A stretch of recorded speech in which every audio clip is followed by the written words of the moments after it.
I guess the question is, ultimately, where would you like to go back of all those places? And nothing really kind of stands out. I mean, we did a TV show in the Seychelles, the east side of Africa, and we were there in the early years, just after the opening, and that was quite phenomenal with giant trevally and the great bone fishing, all that kind of stuff. You know, it's just like a body of work is a body of work, you know, and you don't really want to sacrifice any others to say this is the best. Yeah. I'll tell you, one of the best trips I've ever taken was Louisiana. Come on. It's an incredible red fishery. I mean, how could you not? If you're a beginner or an intermediate, I don't know if there's a better place in the world to fly fish. I would agree. I mean, Louisiana's got to be the best red fishery in the world, in my opinion. You know, I was fortunate to be able to start my guiding career there in Louisiana, and I'm actually going back to fun fish for the first time in a couple of weeks. Are you? Yeah, the first couple of days in December. It'll be the first year I have not actually run trips there. So is that right? Yeah. In how many years? Oh God! I mean, I'll be guiding for 17 years in January. So, and that's the Panhandle and the Keys outside of Louisiana. Correct. Yeah. And you haven't gone back. Well, I have not gone back to actually to fun fish because you've been back there. In the off season. Yeah. Are you fishing with Greg Arnold? I am not fishing with Greg Arnold, unfortunately. Who are you fishing with? So I'm going over to like the Houma, Dularge, that area, fishing with a good friend of mine, Patrick Duke. You know, we put a big group trip together, probably 7 or 8 years ago. And, you know, we get 7 or 8 guides together. I was actually one of the guides that, you know, ran the trips with for a number of years. And, you know, we fish with all those guys from Houma. So, you know, Ron Ratliff, some of those guys that live down south, the true Cajuns. How much fun is that? It's going to be a blast. Well, you know, here you are sight fishing to fish that actually eat. Yeah. You know, and they're big. Yeah. And you get a lot of opportunities, a lot of shots. Yeah, the only problem there is the weather. Yeah. You know, it's so unpredictable. It can. Yeah. That's for sure.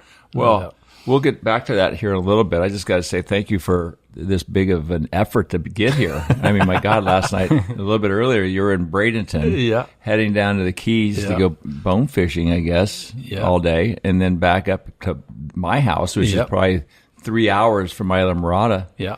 And then where are you going to go tonight? I'm going to go back down to Miami. You fishing tomorrow? Sleep for a few hours, then back on the water in the morning. Yeah. I actually didn't go bone fishing today. We went big tarpon fishing in the morning. It was actually really good. Really? Yeah, this time of the year, the fish around Flamingo and Florida Bay, they do some pretty cool stuff. Up in the shallow water chasing mullet? Yeah, 2 feet of water, backs out, tails out, and we had the right tides for it this morning and went in there and had some pretty epic fishing. Did you have an angler that could get it done? He did well. He did well enough. So you got the bite. We got the bite. We got the bite. But you know what's interesting? I know what he's talking about, and sometimes it can be hard fishing because you're so used to leading them and intercepting them, and you got to show them the fly right here. And that's what I told my angler today. I'm like, look, you know, you're beating yourself up a little bit, but honestly, in this water clarity, it's tougher than feeding them in clean water, in my opinion. You got to get them to see the fly, and you got to swipe their nose with it. And if you do not, you know, they're not seeing it 2 feet from their face. Right. You know, it's got to tickle their lips. And if you don't have a great angler or a caster, it's hard to get that shot. It is. In the right spot. It's fun. Shot. It's like backs out of the water. Okay, so give me the numbers. How many shots? How many did you jump? I would say we had probably 10 shots. There's a small window, 45-minute window. When it happens, when they're doing it right. So you're waiting for the tide? It's a tide thing, yeah. I mean, it's low incoming. You know, they get shoved in out of a channel, and when they come in, you see them blowing stuff up in the channel at first, and you're like, all right, they're here. And then you wait on them, and you wait on them, and you wait on them, and there's a 45-minute window where they do it, where you can get good shots at them, and then the water gets too high, and then it's done. So, have you ever chased world records in that scenario? I have not. The only time that I have chased world records for tarpon was early season, January, February in the rivers. That's the only time that I've actually done it. I don't really have the clientele. Yeah, well, no, I've got great clientele that can do it and would do it. I just don't have necessarily the passion to kill a fish. Want to do that and kill a fish. Yeah. Were you chasing the 8-pound record? We were. Yeah. And we hooked a few. It was like Nathaniel. He chased that record for 8 years, and he finally got it. Oh, the 6-pound. The 6, excuse me. A lot of people chasing the 8 now. Are you still chasing the 8? Not actively. No. Yeah. I mean, I got guys that mess with it every once in a while, but it's not like a thing that, it's not an every year thing. Mm-hmm. See how once we start speaking about tarpon, we get distracted from the actual story of your life. Yeah, right. And what you were doing last night. Mm-hmm. Let's take let's step back a little bit. To your family, you must have an amazing wife because you have 3 kids that are in 3 different locations at the same time, and your son's up in Bradenton.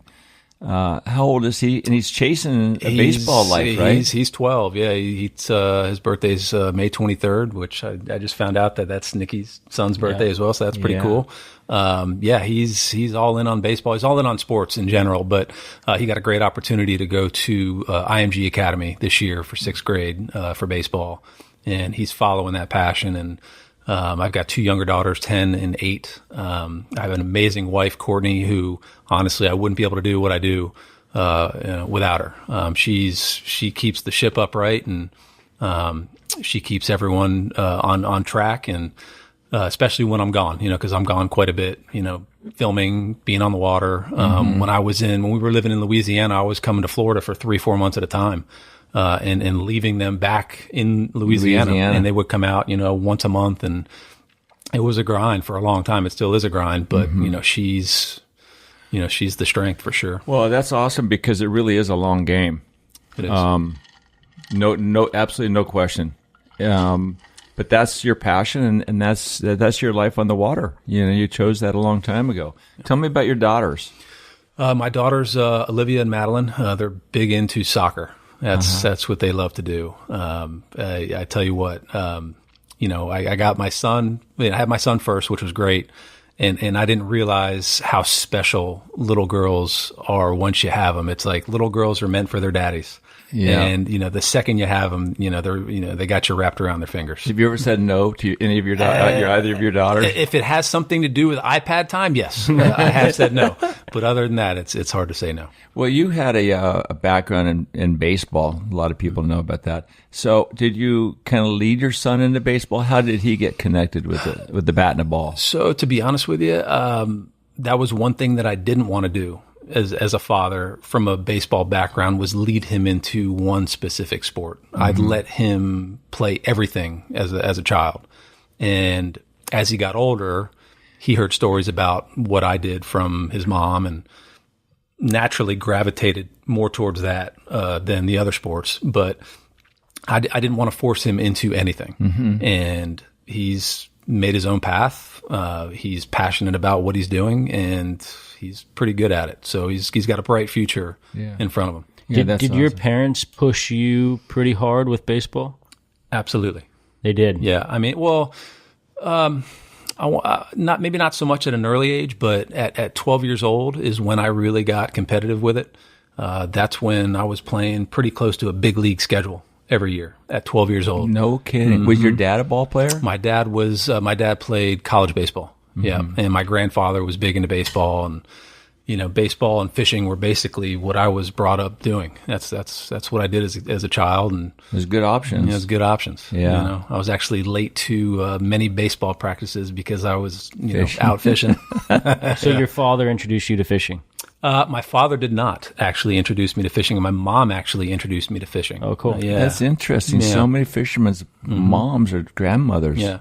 Growing up in Orlando, I mean, with lakes everywhere, my mom was probably the first person that put a fishing rod. Was she a bass person? How'd she get connected? She's like, I'd rather have him doing something outdoors than, being on a video game. And she took it up with you, possibly? She took it up with me for a little bit, yeah, for sure. She would take me out. We would go to Lake Jessup. We would, a lot of places around Orlando, but, the lakes in the neighborhood. And I didn't get into saltwater fishing till I was in high school. My mentor that really got me into fly fishing was Charlie Madden, who's good friends with Bill Bishop. And that's where I, basically cut my teeth, in the fly fishing game, was in the Boca Grande area, hanging out with those guys. And wow, that's where I threw it. My first tarpon, was in Boca. And, it was a great place to do it. So I'm just trying to think, did you have an injury in your baseball career? What was the transition like from professional baseball player to fishing guide? So I was in the Angels organization, and unfortunately for me at that time, I had a log jam in front of me at the catching position. That's what I played. Log jam meaning? There were established guys at the levels above me for, AAA at the big league level. So I got up to AA, and for me to actually break into that big league level, there would have probably had to been 3 or 4 guys in front of me that either got hurt, got traded. So it was a logjam in front of me. I was stuck. Did you not think you might have the talent to be better than them? I had the talent, but they were established. They had big contracts, and I was the guy that probably was projected to be, a backup catcher at the big league level. I was a good catch and throw guy. I could hit for decent power, decent average, but, I could control a pitching staff. That was what I was really good at. So designing pitches when they were on the calling mound. games, all that. Working with the pitchers. Yeah. That was how does that work as a catcher? That means you have to know the batters extremely well, correct? Oh, yeah, absolutely. Yeah. I mean, you would go over an extensive scouting report before every game. So, I knew my game plan before the game started, and from there I would adjust based on the hitter's adjustments mid-game. So it was really cool to understand those intricacies of baseball and what went into it, not just on the field, but before the game, pre-game, and adjusting during the game. You're the quarterback. Yeah, absolutely. Interesting. Was it? Did you love fishing so much that it wasn't that much of a heartbreak when you realized that you weren't going to make it as a ball player? No, I mean, so I ended up getting released back to, that transition. I ended up getting released the day before spring training ended. All the other teams had already made their cuts, so it was hard to get picked up by another club. At that point, I actually had a coaching job lined up at Tulane, which is where I ended my college career. And, I needed to get my degree before I could get my paid coaching job. So while I was getting my degree, I figured, hey, I need to make some money part-time, and, I'll get my captain's license and I'll start guiding through the fly shop in New Orleans. And that's how I started my guiding career. And I've literally been doing it ever since. So that transition wasn't as hard because I had that passion for fishing. I've always had that passion for fishing. If it wasn't coaching, it was going to be something outdoors and fishing. But I can't imagine, your whole career on the line with no passion backing it up for any other angle, Yeah. But since we're on baseball, the World Series this year, the 5th inning, what the hell happened? New York, 5 unearned runs. Yeah, My how God. does that happen? Right? That was Aaron Judge missed that A catch. center fielder dropping the ball. That was painful. Yeah, I mean, I grew up a Yankees fan. My parents are from New York. I grew up watching Yankees games. We actually played with the idea of going to the World Series in New York. My dad and I didn't get a chance to make it happen, but that was a tough pill to swallow. And I felt like if they get past that game, Aaron Judge is getting hot. He started to swing the bat better that game. They could have gone on a run. I don't know if they would have won it because the Dodgers were a great club. I'm actually good friends with the Dodgers assistant GM, Brandon Gomes, who I played baseball with at Tulane. So, I was rooting for them as well. But to see the Yankees lose that way in Game 5 was tough. I always love the playoffs, whether it be the Stanley Cup or the World Series.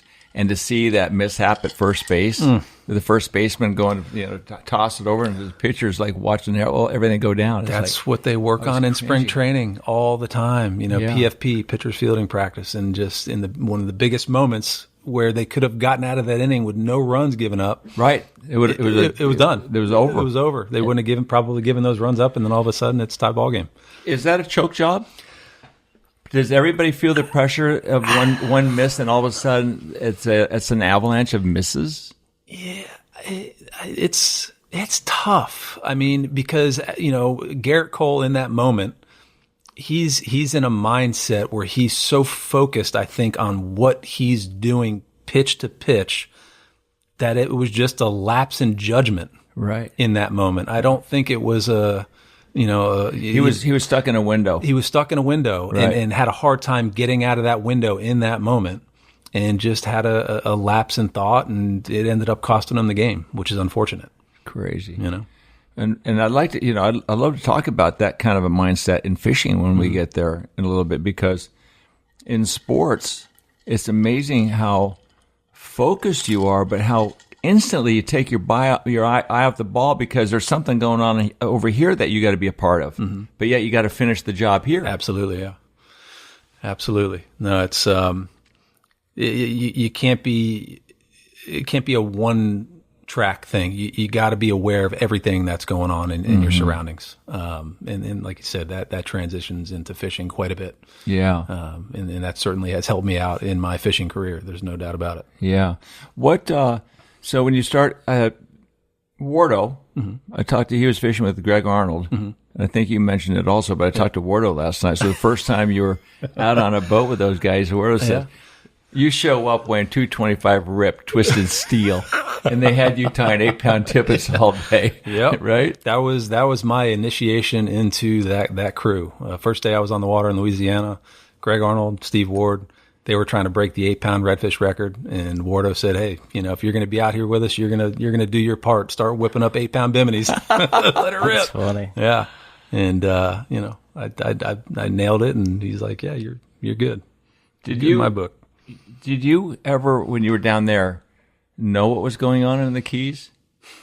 I grew up going down to the Keys quite a bit. Family from Orlando. Family vacations, growing up in Orlando. Yeah, I mean, so I grew up, fishing the Keys quite a bit. And then when I was at UM, that's where I started my college career, was at UM. So I would come down, fish the Keys on the weekend. I had a buddy whose brother had a boat. He had a Hughes, and we would come down to the Keys. We'd bone fish. I saw some of the, the tail end of the big bone fishing. Right. That would have been in 2001 through 2003. So I saw some of the tail end of the really good big bone fishing down in Islamorada. So I had experience in the Keys prior to guiding down there, more full time, for sure.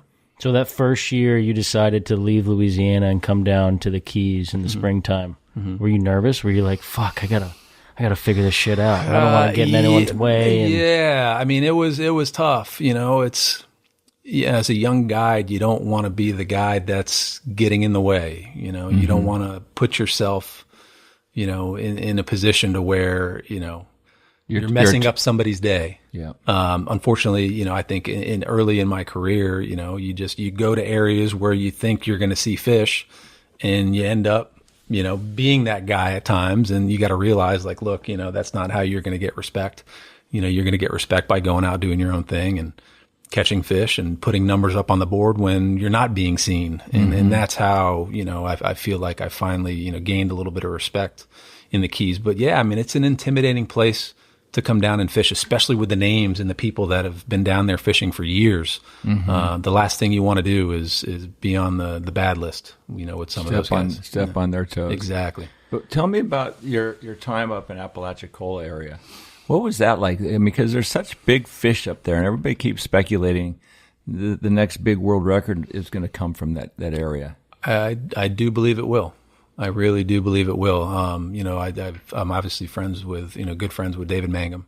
I know he's fishing, some of the tippet stuff up there, and if he continues to do it, it will be broken, I think, at some point there. I think they're getting the fish that Homosassa used to get. It has to be, because you'll see fish there. I've seen fish swim under my boat in Appalach where it's like, you don't want to have anything to do with that thing right there. I mean, just giants.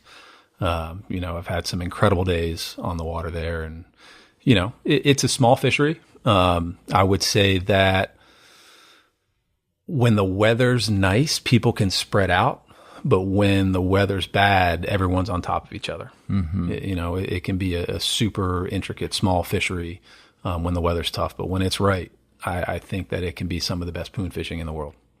How many years did you spend up there? I started guiding in 2009, so I spent my first summer doing some fishing there in Appalach, and then I haven't run a trip there now in probably 4 years. So 11, 12 years. Wow. But the biggest one I've ever taped was 186 that I put my hands on, taped them, and we hooked one middle of May one year. We were in an area And, Dave and I were fishing fairly close to one another. And we hooked this fish, little potato chip bite thing comes up, cracks his lips, sips it. And I'm like, that's... Did you know how big it was when he ate it? That's the one. Oh, you saw him. You saw how big it was before he even ate it. That's a big fish. You never know until you get right up on top of him. This thing takes us out into 20 feet of water. We're fighting it, for 2.5 hours. Thing never jumps once. And right after we hooked it, I called Dave up and I'm like, dude, go in there and get on my buoy. I had a good line. Within 20 minutes, he goes in and hooks a giant as well. Fish over 200 pounds. And we're both simultaneously going different directions, probably fighting 200 plus pound fish. And I tell you what, Andy, that's the first time I leader grabbed that fish, probably 6 or 7 times. It's the first time I've ever been scared to grab a tarpon by the lower jaw. I mean, it was that big. It says a lot. And I've actually got that picture of me leader grabbing that fish. It's an absolute giant, 8-foot long fish. I gotta see it. So hook ended up breaking. So when the giants are there, they're there. And you don't get a lot of shots at them. I mean, you could go 3 days and not see one. But when they show up, you may get 2-3 shots in a day, but they're all going to be big. Is that early season? I think it can start as early as March, April. Right. But it's not mid-June. It's not mid-June. Yeah. I mean, I think that some big ones show up late as well. And that could be a good time to go look for them, because the water's hot. Right. But the biggest ones I feel show up early. It's the first fish that come in out of the Gulf. They're coming in from Louisiana somewhere off of a rig or coming out of a river or I don't know where they're coming from. I'm sure BTT's got, Yeah. What's early? March? Because early in the Keys is like February. Yeah. It's water temp based. If they've got 68 to 72 degree water, doesn't matter what month it is, they're going to see fish. Really? They will see fish. Yeah. Wow. I think they're a little bit more tolerant to a little bit cooler water temps. There for whatever reason. Maybe it's because they're, some of them live in rivers that are 72 degrees year round. I'm not sure. But yeah, it's those first fish that show up coming typically from west to east are giants, big black ones. Just giants. And they bite? They do. Tell me about Location X. Everybody knows that film. Where they were annihilating black flies. That was Mangum and Giroux? Were you in a part of that? That was Mangum and Giroux. No, and obviously I watched that footage, just like everybody else did. I watched Chasing Silver growing up. I mean, I actually found the Chasing Silver DVDs in an old box when I was moving to Bradenton a few months ago. Jamie Howard did a great job with those series. Yeah, he did. But I mean, but that's your fishery. Right. I don't consider that my fishery. Because that's where you fish. That's where I fished. Right. Yeah. I mean, I did not by any means pioneer that. There were plenty of guys there before I was there. I was able to get in and learn a lot of stuff on my own, and have a lot of success there. But, truly I hold the keys as, the Super Bowl of tarpon fishing. If you can catch them in the Keys, you can catch them anywhere. That Clearwater Oceanside stuff. If you can, I tell guys that all the time. If you can catch them there, you can catch them anywhere. If you get the fly in front of a fish, in the panhandle, more often than not, they're going to eat it. And it's just, that's how they are. The water's a little bit tingier. They're coming out of deep water up on grass. And it's a different mindset. I feel like the fish have a different mindset there. You mentioned you're good friends with David Mangum. I called David Mangum the other day, and he was saying that you guys there was a time where you guys did butt heads a little bit up there. Big time. Yeah. Absolutely. I'll say this. David's taught me a lot. David and I certainly had a rocky relationship when I first started fishing over there, and probably my fault. I was the young guy that was trying to, bow my elbows and have a place within the fishery. And I was getting up early and going to areas that I knew he was going to be at and trying to beat him there, things that you shouldn't do as a younger guide. And, finally, we're like, hey, David said, let's come on over. Let's have a drink, let's have a talk. And because he knew I wasn't going anywhere. And we had a talk, work things out. We coexisted in that fishery. I started to go further east and do my own thing. We communicated on the water quite a bit. And to this day, I mean, since I stopped fishing there, I would say David and I's relationship has probably gotten much better since I stopped fishing there. Of course. David comes and he permit fishes with me in Biscayne. Him and Dustin came and permit fished with me in Biscayne this year. We had a great time. Is that where you were, in Biscayne? Yeah. Where you got him? Not to mention David caught 6 on fly in one day. Silly. Yeah. David did? He caught 6. Yeah. 6 permit on a fly in one day? Yeah, we caught What was the magic? We caught 10 in 3 days. It was Jesus. good. Yeah. So what's the key? Is it the temperature, the fly, a lot of current? The way the technique we're stripping. Off-colored water? He's not giving you all the Come on. details. I can't give you the jelly. You're in the batter's box. Bring it. Fucking A. I can't do I it. hear it. You got to come fish with me. How about that? But I'll show you. So it's you believe you're doing something different than other people? The only thing I can say is that over the past couple of years, since David and I have been fishing together there, we figured something out. Okay. You put the fly in the right spot, they react to it the right way every time. Whether they eat it or not, that's, it's a permit. But if you put it in the right spot and strip it the right way, you get the right reaction. So you're trying to bring the jack out of the fish? A lot more of that. Yeah. Mm-hmm. So not examining it so closely. Exactly. And there's some areas where, they do get on rays really well. And it's a different technique when they're doing that, but the majority of the stuff we're doing, we're trying to get the jack out of them. Yeah, because on rays, you think you just show them the bug and they're going to eat it. Exactly. Right? Yep. But we just did this podcast with Kelly Gallup talking about, how the bass fishermen work and the bugs they use and the action of the flies and getting that reaction bite.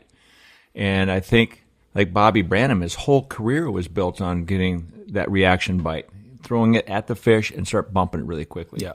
I mean, even with my normal anglers, we'll permit fish and they're like, well, how do you strip the fly? I go, strip it faster than you think you would ever need to strip it. Mm-hmm. With, some pauses here and there just to, keep them honest. But. Yeah. I think that, there was a time where everybody was throwing the fly out in front and letting it drop and letting the fish come over and tail up on it and then stripping it, etc. I got it. How many people are doing that old style of fishing still? I don't know. I mean, I am kind of stuck in my way. We're figuring it out, and that's why that's what I focus on. I don't know. Okay, tell me about the story that you heard from David. No, he. I was going to mention it. We're going to go bloody. Come on, baby. Go bloody. Let's do it. He said that he was going to his spot, and you were there, and he pulled in right in front of you and fucking flung his anchor out and sat down on the pulling platform, looking right at you, and you go, "What are you doing?" And he goes, "I'm cutting you fucking off. That's what I'm doing." And then, that's maybe or maybe not. That's what David said, and then he called. He had a FWC friend or something. He called the FWC friend to say, "Hey, I think there's some guys behind me that don't have their fishing licenses. Yeah. You might want to go check their licenses."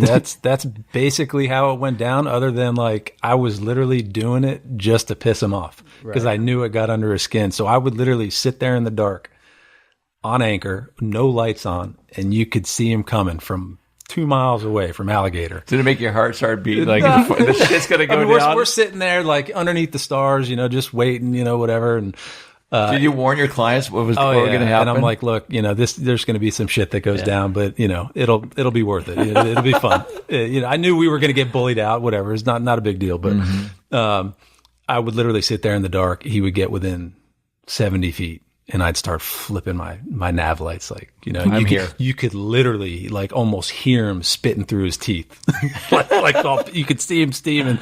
And, he'd do a circle around the boat, bagoosh, throw his anchor out in front. He's like, I'm right here, and it was foolish. I was young, but we got past it, and he's, I'm better for it, for sure.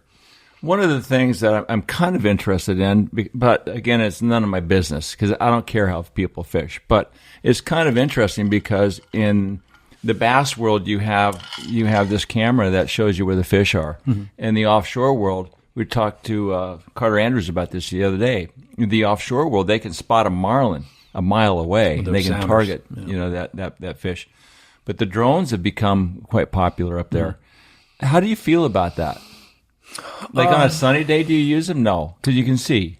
No, and it's, I think that, obviously it's a sensitive subject with a lot of people. I think that there's a very fine line on how you use it. And Am I going to be the guy that says that I've never guided through a drone? No. Yeah. I've done it. Right. Sure. Certainly. In a situation where it's overcast and it's blowing 15 to 20 and that may be the only way to make my client have a good day, sure. Yeah. I'll throw it up. But I'm not the guy that's going to sit there with 20 batteries on a sunny day and throw that thing up all day. Even on a sunny And day. you try to find new spots. And, Yeah. You know, do some people, does David do that or other people do that? Like all day long? I don't believe David does that. No. I do think that there may be some other guys that do it and abuse it. But I honestly, Dave is so intricate in the way that he fishes his spots that you and I both know it's better to see him with your eyes, right? Because you can guide your angler better through your own eyes than through a camera. But that bad weather day, you don't have a chance. You're not going to have a chance because a lot of the stuff there is over dark bottom. It's over grass. So unless they're pushing really shallow and they're pushing a wake, I mean, you're pretty much fucked. So if the technology is there and you can utilize it as a guide to make a better experience for your angler in that specific instance, I'm okay with it. But if they were to say today all drones are banned, I'd be okay with that too. It's not like I live and die. I don't live and die by the drone. Right. I prefer to figure out stuff with my own eyes and guide through my own eyes. I just know in the hunting world you can't use walkie-talkies, you can't use drones and all that kind of stuff. And sometimes you feel maybe a little bit sorry for the fish, because it's like they have no place to hide. For sure. And now they've lost their camo, if you will. Absolutely.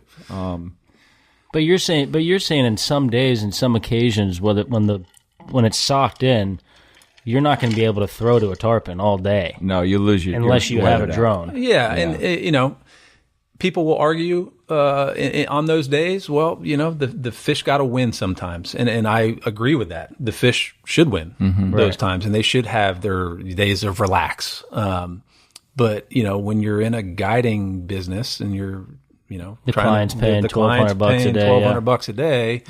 If that is at your fingertips, and that may be the only options, why not to get them a fish? Yeah, I get that. I appreciate you talking about that because a lot of people don't want to talk about that, so I appreciate that. Yeah, and I think it's a subject that people are talking about, but to have you tell us how you feel, a guy that uses it periodically, I really appreciate that. Yeah. Moving forward, are you worried that might ever become an issue in the Keys? I don't think it's necessary in the Keys. The Keys, a lot of times you're fishing over lighter bottom. You can see the fish. How about in the backcountry? You're not allowed. Oh, it's in the park. Yeah. So you got to abide by the rules. Yeah. It is. Otherwise, that would be a great place to use them. That would be an amazing place to use it. But Rabbit Key Basin. Exactly. Yeah. But the drones these days, it's if the park were to confiscate your drone, that drone has GPS, coordinates on where you've been, where you've flown it, and they can go back and track where they know. Yeah. So you cannot take that chance. Yeah, no, I get it. Cannot take that chance. Should we go into the tournaments? Sure. We can always backtrack. Yeah. You've got a great partner, and to start with, what do the tournaments in the Keys mean to you, and when did you first become aware of those events? And a lot of people that are watching, they don't know. We've had a lot of guests on the podcast talking about the tarpon tournaments and the bonefish tournaments, and it's like, who cares? Well, it's a bunch of wealthy white guys trying to compete with themselves. Yeah, but it's like winning the World Series as a tarpon fisherman. That's what we're trying to. That's our cup. That's our Stanley Cup. That Gold Cup. And to be really good at something, you want to be measured by how good you are. And the only way you can measure how good you are is by fishing against the best in the world, whether it be the Bass Tour or the Marlin Tour or whatever. But when did you first know and have your crosshair start to point down towards those tournaments? Growing up, being competitive, playing baseball at a very high level, competition's always been in my blood. So when I felt like I was comfortable in knowing areas down in the Keys and felt comfortable in my guiding career down there is really when I started to focus on like, hey, look, I was talking with Evan Carruthers, my angler, hey, would you ever be interested in doing this? He's competitive too. He's played hockey. He's from Minneapolis, Minnesota. He did? He was a pro player? It wasn't a pro player, but he's a big hockey player, super competitive. And his response was, fuck yeah. Let's do it. How do we get in? Yeah. And I said, well, I got, good acquaintance with Wardo. Let me see if I can get us into the Golden Fly at least. I tied some tippet for him back in the day. Yeah. Yeah, exactly. And, it was like, hey, let's put our name on the list. We literally, the first Golden Fly we got into, Wardo called us a week and a half prior. Hey, we got a spot open. Just opened up. You guys in? Yeah, we're in. I'm coming down. And, from there it was like, hey, I would say the first few years of tournament fishing, we were trying to do it the way everybody else was doing it. Which means what? Going on the ocean, getting on a white spot, getting in the flow of fish. And we caught fish. But I knew long term that wasn't what was going to get us wins, in my opinion. Yeah. We needed to go off. We needed to do our own thing, even if it meant grinding out 5 to 10 shots a day at fish that we knew would bite. That was long term going to get us where we wanted to be. And they're weight fish. Yeah. Not to say that the first time we placed second in the Golden Fly, we did it on the ocean. Third day of the tournament, I think that was the year Richie Campiola and Julian won it. Mm-hmm. It was 2021. I think so, yeah. Because 2023, you guys got second 2 years. Yeah, 2 years in a row. And so that third day, I was heading down south. I was going down to we used to fish a bunch in east and all that. We used to run all the way down there, and we would see helms and ran, flying back from wherever they were fishing south late in the afternoon. They would get right in front of us and do their thing, but I just had an inkling. They used to cut you off. Yeah, get right in front of us. Yeah, it was like we could have been to them. I mean, I was fishing out of an 18 Waterman at the time, so they didn't know we could have been a wreck person. Yeah, we're just fun fishermen, whatever. It is what it is. But that third day of that tournament, it was blown out of the southwest. It was overcast, blowing 15, and I just had an inkling to make a left under the bridge by Robbie's. So the backcountry is going to be messed up. Backcountry is going to be messed wind. up. We're screwed. Yeah. I had an inkling to make a left underneath the bridge at Robbie's, and we fished right out in front of Robbie's, incoming tide, and we proceeded to smoke them that morning. I think we had 3 weights by 8:45. I mean, just smoke them. And Brewer was behind us, fishing across the channel, fishing the northbounders. Sure. And then Drew Moret came and fished, kind of midway through the pocket in front of us. So we were pinched by Brewer and Drew, and we ended up, jumping a few more fish there before we ended up moving. But that was the first year we did well in a tournament where I was like, look, we can compete and we can do this, but we need to get on a plan that's going to get us to where we want to be long term. Because this isn't going to work every time. Right. We need something that's more consistent, that, we can, we can dial in a zone that we can go to, that we've got confidence in, and not have to deal with other boats. Right? What you're saying here is really similar to trout fishermen, bass fishermen, any other anglers in the world, where you can't keep going back to that same hole. And the more options you have, the more bullets you have in your quiver, or arrows, if you will. Absolutely. And you can always, pick and choose and keep running and gunning. Exactly. But when you first got into it, you probably didn't have a whole lot of options. He didn't. I just wanted to get in the flow of fish. I felt like I just needed to get shots, to give ourselves a chance. I didn't realize what else was out there at that time, that has now gotten us to where, we've gotten to from a tournament standpoint. And to be honest with you, COVID actually helped me with that whole process, because it didn't allow me to come into the Keys until the end of May. So I had to spend time in other places, figuring out new stuff and spending considerable amounts of time in those areas learning it. And so you're talking by Flamingo and the upper part of the Keys? Yeah, up the West Coast, I mean, sure. You don't have to get in detail. Yeah, no, it's just not down in the Keys. Yeah, not down in the Keys. The upper barrier. Yeah, I mean, there's plenty of days where I've gone past the condos and in fucking Naples. I mean, it's, we make some runs.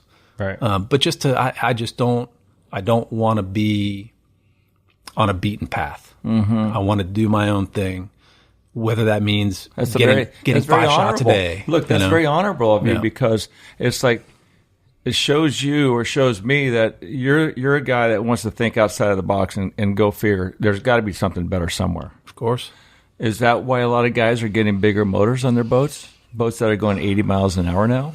Or is that more for racing to their spot? I think it's racing to their spots. I think that, giving them more time to fish is a reason for that. We got a big motor on our boat, but it's not a 300. We can still get to where we want to be most of the time within an hour and 15 minutes. Yeah. And start fishing, and we work, we work from there. But, yeah, I mean, the big engine thing is certainly a new fad. It seems like, Well, it makes total sense, because the more shots you have, the more fish you're going to catch. Exactly. Exactly. Talk about the mindset of winning. Did you really understand the mindset when you were a baseball player? Like when I was a skier, I finally got it my last year of skiing. So I was on the U.S. ski team for 12 years, 2 Olympics, 4 World Championships. But I didn't understand the dynamics of winning until my last year. And the dynamics of winning for me was the equipment, understanding the equipment, having the best equipment that works for my body and the way I ski, getting into a wind tunnel, refining your aerodynamics, and getting a great coach that taught me some different technical things. So as a fisherman, you as a guide, in baseball, there's a mindset in baseball that's going to be different in fishing, but it's similar because you have to work out all those little nuances. Yeah. So I think as a guide to win tournaments, it's more difficult than as an angler.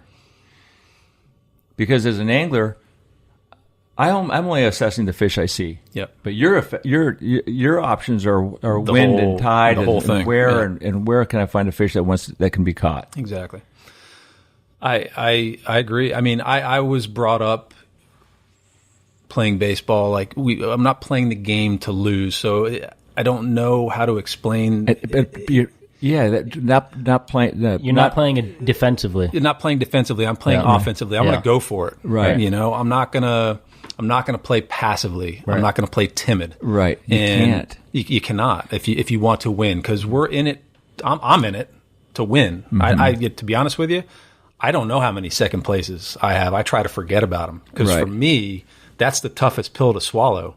Is coming in second, knowing you were that close to winning. Here's what's interesting. We did a podcast with Darren Clark, the golfer. He won the British Open as a senior, as well as the normal PGA Tour. But he was saying the greats don't care. And what I found interesting about that, and it took me a while to really assess that, the greats don't care. The definition of that, when you've won a lot, you know how to win. So you don't have that over-eager, I got to push hard, I got to swing harder. You lose control of your emotions. The great ones don't care is not quite accurate. The great ones have the ability to play freely. 1,000% agree. Right? 1,000% so agree. I think in fishing as a guide, to fish freely is that you're going to make mistakes, but you don't care because you can move. Exactly. And you have an angler in the boat that can catch the fish that you're going to find. Yep. And that trust your decision making in the back. Absolutely. Yeah. Never once have I ever been questioned. And but that probably took a while because you didn't know you can win until you finally win. Exactly. Right? So you're playing that behind the 8 ball a little bit. But what's good for our team, and the word team is so important when, as in those tournaments, in a high pressure job that Evan has on a day-to-day basis, getting out on the water for him is a vacation. It's his release. Yeah, what's he do professionally? He's private equity. He has his own company. He's been extremely successful for himself, self-made. You would never know he's as successful as he is because he doesn't flaunt it. He's about as down to earth, caring, individual as you will ever meet. And I'm incredibly fortunate to have him as a friend, and as a tournament angler. I honestly, and I've told him countless times, I would not want to do it with anybody else. We have that relationship where we're at the point, I show him the fish and let him do his thing. And I think when you can get to that point with your angler, that's when you have something special, because we trust each other. And when we started getting on that roll, that's when the tournament places started getting higher and higher. And we knew at some point we were going to break through. And once we broke through, then it's like, you're going to go on a little streak. Sure. It gets easier, right? That pressure comes off. At least for me, I don't know if he ever really felt the pressure, but as a guide, that's a big deal to win a tournament in the Keys. It's a real big deal. It's a huge deal. Do you still feel pressure on a tournament day? I don't.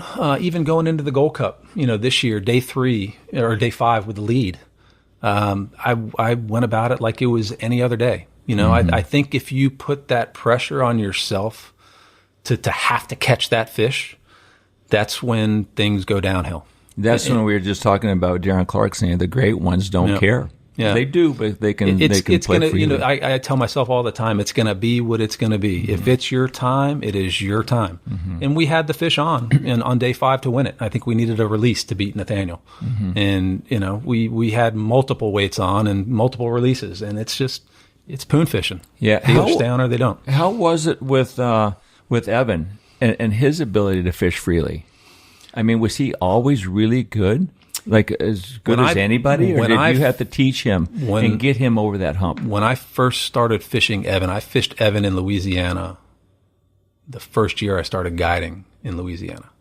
And this trip comes in through the fly shop, and his brother-in-law, Maury, books the trip through the fly shop, and we go out. It's summertime, so we're fishing all the duck pond stuff for, 8-pound redfish, and it's hot as hell. It's hot as shit. And, we have a good day. And Evan's like, it's the first time I've been here and done this. I'm like, dude, you got to come back in December. Come back in December and let's do it again.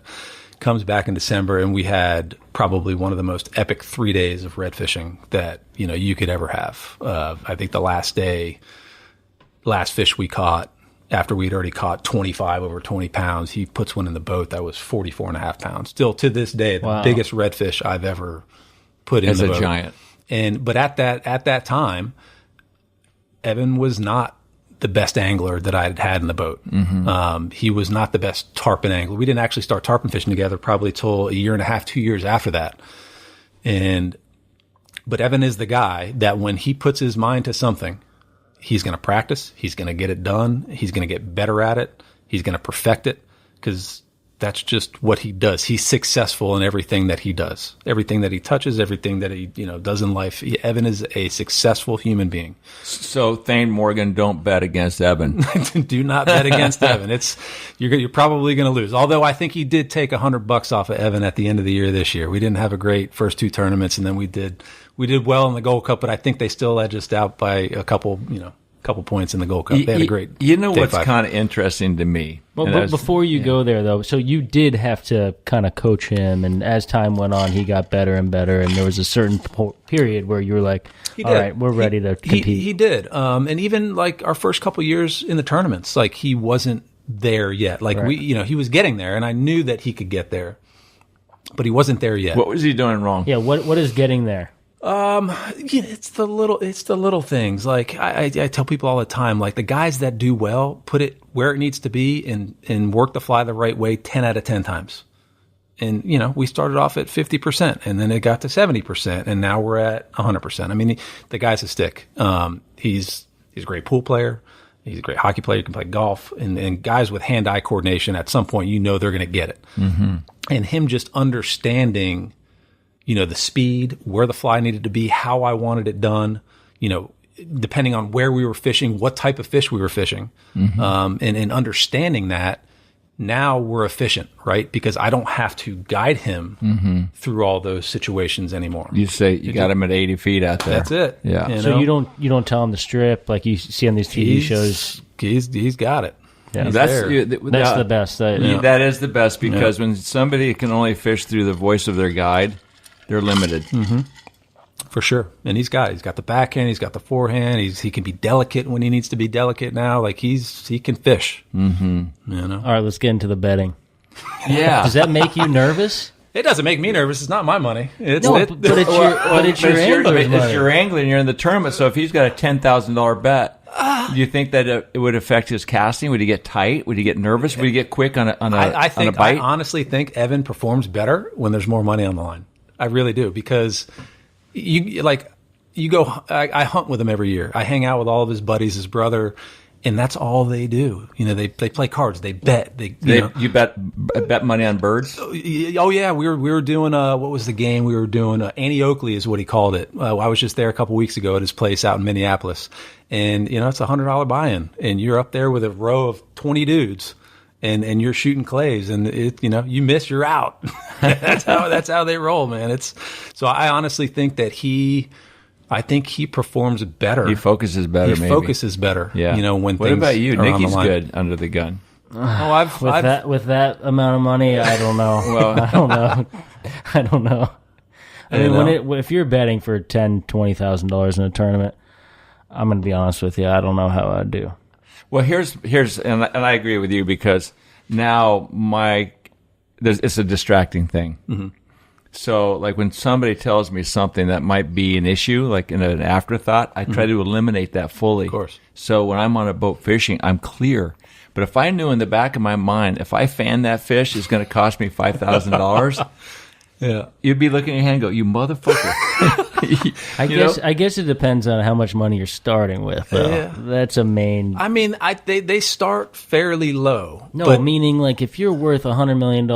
You don't care. That's easy. Yeah, I mean... How would you act if he was fishing for $200 million? There's a good question. What is his... What's his breaking point? I don't know.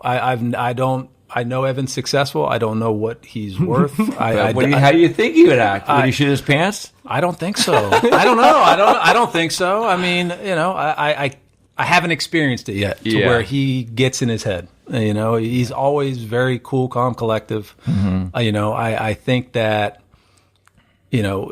Thane was the guy when we got into it. And I think that, Evans being a competitive guy was like, look, what can I do to... Let's get him. Let's rattle him. What can I do to get him? Because they were like the team. Top dogs, man. Absolutely. I know that Michael Jordan plays for a lot of money, and I know friends that play with him, and he says, he's always trying to get them at their uncomfortable level. Yep. Whatever that might be. Mm-hmm. 50,000, 75,000, Yep. But at some point, everybody's have to have a breaking point, you would think. I would think. I don't know what that level is. Look, I'm just a simple-minded old mountain boy.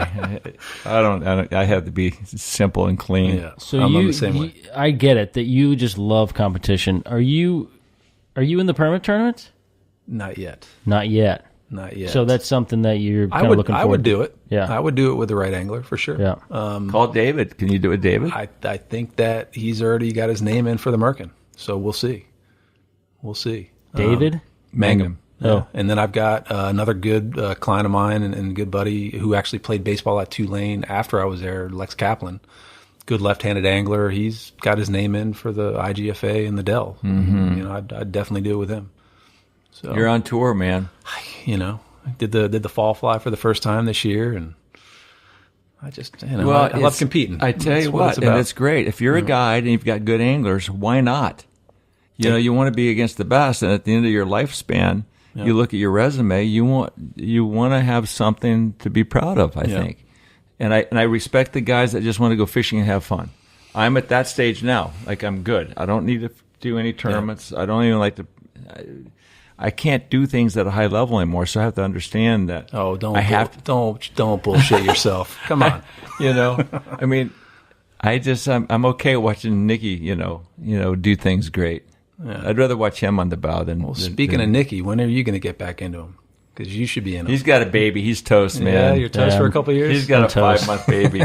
I love the tournaments, and I'll be back. Yeah. I'll be back in them, but just not right now. But I do have another question for you. Yep. When you're first starting out guiding in the Keys, you always hear people say, go find your own spots, go find your own fish.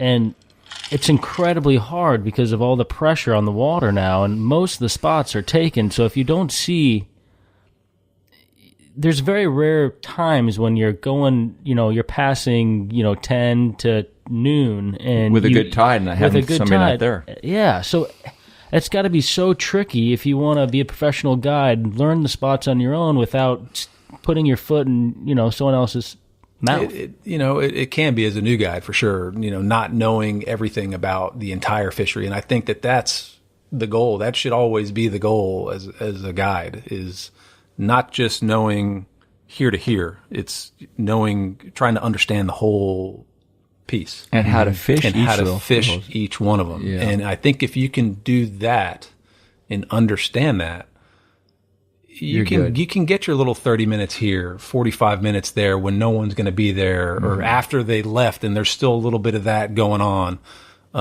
Those are the things that I look for, other than like just trying to get out of Dodge and do my own thing. Mm-hmm. So you'll pull into a spot and fish it for 30 minutes, and then pull into another spot and fish it for an hour, and you like to move around. Why not? Yeah. Yeah, if you have those in your, for sure, especially when you get into the permit and the bonefish, that's even more important, right? With those species, for sure. How much does Jared Raskob help you? I mean, I love your relationship. I was watching Silver Kings, Jungle Madness or something in the jungles, and you're in the in the backcountry, and Jared is so damn good forever and ever. And I did that TV show with him, I think a couple of them, and it's just like the guy is, like you said, he's got that horseshoe. He's up his got ass. That golden horseshoe up his ass, but he's good. When you put the two together, it's tough to beat. It really is. He's funny and great and smart. It's like he's like God. He's probably, in my opinion, I have not fished with Richard Black inshore. I went out with him and Andy Yaffa and did some golf stuff a couple years ago, but he is, in my opinion, the best well-rounded inshore fly light tackle guide. I don't want to say in the world, but I mean, it's certainly in the keys that I have fished with. I'm sure that there's other great ones out there. Has he taught me a lot? Yeah. How does he help you? What did you learn from him? He's helped push me, I would say, by, pushing me to understand things in a different way than other people would think about them, if that makes sense. Give me an example. He also probably showed you what's possible. That's one thing that, I've been on the show as a guest with him before, partnering up with him in Silver Kings and now the new offshore show, Sail Kings, being on the boat with him and seeing how he fished, but with the respect to understand, like, hey, look, you're taking me to a new area. I'm not going back there. All right. But that does open your eyes up into saying, like, look, there's other stuff out there than what everybody else is doing. Mm-hmm. Because Jared's the guy that we were having a conversation a couple days ago. Like, he could be out on the water and something just, boom, pops into his head that he remembers from 6 years ago, that on this part of the tide, this time of the year, this wind direction, I hadn't been here in 6 years. Okay, let's go. And we go there, and holy shit, here they are. It's just, there's something, different in the way that he thinks about situations that help me. Mm-hmm. That other people don't think that way. And that's been... And that's showing you the fish factor. Yeah. Being fishy. Mm-hmm. For sure. How would you what would it take for you to get better? You can always get better. I mean, what's your weakest? What's your weakest link as a guide? My weakest link as a guide is probably ocean tarpon fishing. I just don't spend a lot of time out there. Although we did spend some time this year, during the Hawley, but I just, don't do it enough. I mean, I'm not Rob, or I'm not Dustin on the ocean. Those guys are great. So are you talking about being able to find a lot of fish, or fish that are willing to bite? I know the fish that are willing. I know where to fish the fish that are willing to bite, but I'm not going to put myself into those areas that are already taken up. I mean, there's certain areas, in the Upper Keys where there could be a little stretch that's 300 yards long that on a consistent basis gets a little bit dustier. Yeah. And if you can find that, you're going to get more bites. You know, it's funny because when I used to fish a lot with Paul Tahara and also Doug Kilpatrick on the ocean, it was a falling tide.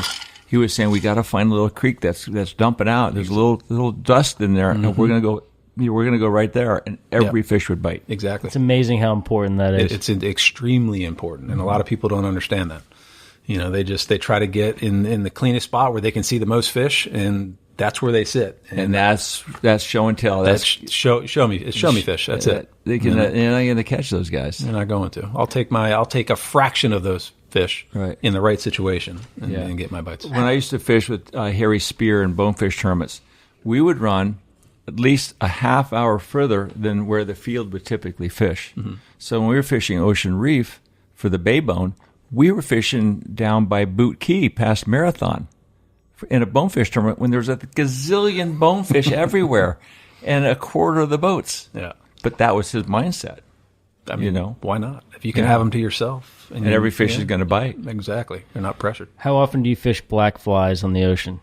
Because so many people are fishing black flies, and we try black flies, and I'm like, let's take this shit off. It doesn't fucking work. So believe it or not, that morning of the Golden Fly where we had, 3 in the boat by 8:45, that was all black flies. I swear. I swear to God, every time I put it on, if I get one fish denying my fly, I fucking switch it. It's in my that's head. our problem. We got to keep it on. But it's in my head. I think it's got to be. So for me, it's situational, right? Yeah. It's either got to be water clarity or it's got to be time of the day. I think you can get the fish that are super hard to feed middle of the day with a worm fly or a toad or whatever. It doesn't matter what the fly is. Middle of the day, those fish can be tough. You take that same fish and put them in a situation early in the morning when it's low light. It could be crystal clear water. You throw him that black fly, he eats it. It's just a different mentality that they have. I think. Hold on, let me ask you I think this. it's a profile. Do you see a difference if the fish are going into the sun versus down sun and early in the morning? To be honest with you, I haven't even really thought about it. Because when they're coming up to the fly, they're seeing the dead glare of the sun. Yeah. It would make sense. I mean, because where you're fishing on the hook, if it's early in the morning, that's down light for you. Yep. And they're swimming into the sun. Yep. To me, it's a profile at that point. Yeah. It's nothing else. I don't think they see color. It could be a purple. I throw purple a lot. I think it's a little bit more subtle than black at times, and you can get a little bit better reaction with purple. That's just my personal opinion. But yeah, for me, it's a profile. I've thrown black bone flies. That looks like a worm, and they eat it. Are you fishing 60-pound bite in the Gold Cup in the tournament? Depends on where I'm fishing. Yeah. If I'm fishing dustier water, let's just say the ocean and clear water. Will you go down to 40? Ocean and clear water, I'll go 50. I don't go any lower than 50. You don't go 40? No, because for me on the ocean, at least the way I like to fish them, they should never see the leader. They should only see the fly from the back. Right. That's well, here's the thing. If that's the case, and also the worm fly always ends up stuck right here in the button. Why wouldn't you fish 40? He might not be fishing worm flies. I don't know. May not be fishing worm flies. Oh, he was just talking about worm flies. That's just what came up. But I could be fishing a 6-inch long black, I don't know. What would it mean to win the Gold Cup? That's the last one that I know I need. I got the women's, got the Golden Fly, got the Hawley. The Gold Cup would be special. I'll tell you what, it's every time I walk into Jared's house or I walk into Lewis's house and I see their Gold Cup trophies, on the bar or, on the mantle, it's like a burning desire to want it. That is the World Series of what we do, like you said. And to win that would be incredibly special. Yeah, as a saltwater fisherman. For sure, I got a great group of buddies that we push each other. Jared's won it. Yeah, Lou's won it 3 times. Mike Alfano is in our group of buddies, and he's starting to do really well. He came in 3rd in the Gold Cup 2 years ago. I think 2 years ago when we had those 2 wins, Jared had won the Herman Lucerne Tarpon Cup. I won we won the Golden Fly, we won the Hawley, Lou won the Gold Cup, Mike came in third. I mean, between the four of us, you know, we had a stranglehold on these finishes in these major tournaments, on all the trophies, on all the trophies, and it just to be a part of that group of guys that I consider great friends, you know, that we push each other. It's a special thing. It's a special thing, and I know doing what we're doing, I know it will come. And I know when it's our time, it will be our time. Yeah, I've got full confidence in that. What did it feel like when you won 2 going into the Gold Cup year before last? Yeah, I was texting you. I know. I'd love to see greatness, I man. know. And then Rob was doing it this year too. Yeah, Rob. You know, it's not too many people I would think get that opportunity to do it. Yeah, it would have been special. But I went into it just like any other Gold Cup, any other tournament. You have to. You can't put any extra pressure on yourself. You got to forget about it. In that small circle of friends you were talking about, do you guys share information? To be honest with you, no, because we're so competitive with each other. We're competing against each other. You know, on a normal like guide day, like if I got something that's really good, like early April. If I got something that's jamming and there's enough room to fit another boat, tarpon, whatever, blooping wherever, I'm going to call. Hey, come on in, boys. Yeah, you know, we'll do the same for all of us. But, you know, I would say leading up to the tournament, 2 weeks prior, if we're all fishing in it, everyone's hush-hush. Yeah. And, I mean, it's like hush-hush. No one answers the phone. It's hush-hush. And then the tournaments that Jared isn't in, which is, you know, all three of the majors, he only fishes the Herman Lucerne now, it's on the dot. 3:30 after line's out. What'd you get? He's sending the group text to all of us. How'd you boys do? You know, because he wants to know. He's all about it. That's a great thing. You know, when you get back to the dock at the end of a tournament day. All right, tell me a fishing story. It's good fun. Yeah. Anything else, Nick? No. I will say that the early film you guys did, I think it was with Graham Morton, Riding High. Yeah. That used to get me so stoked for tarpon fishing, man. We fished, the majority of that stuff was done in the Lower Keys. That film was incredible. That was fun. And some of the Everglades laid up tarpon shots were just incredible. Yeah, that was a blast. That was Graham. That was Mark Page from East Cape. You know, that we ran around, that crew, long nights, you know, long drives just to chase tarpon. And it pays off. It does pay off. It pays off in your heart as much as anything. Absolutely. You know, chasing dreams and having fun doing it. No doubt. Well, we're a big fan of yours. You know, we follow you a lot, and Jared, and matter of fact, all the guys in the tournaments. I've been doing this thing for 40 years, a long time, and everybody is tight, which is really amazing. Very few guys really kind of like rub anybody the wrong way. Yeah, for the most part, for sure. Yeah, and it's fun to watch you guys do well. No, so it's a blast. We got our fingers crossed for you, as we do everybody else. But come on, you're on the podcast. You get the mic in front of you. Come on, I appreciate it. All right, buddy. Thanks for coming up. Thank you for having me. It was a big effort for you to get here, and I recognize that, and I so appreciate that. No, I mean, you guys got the real deal here. You guys have done a great job, so it's a pleasure to be on it. Thank you. Thanks, Greg. What I saw is West Side Story. What I saw is just a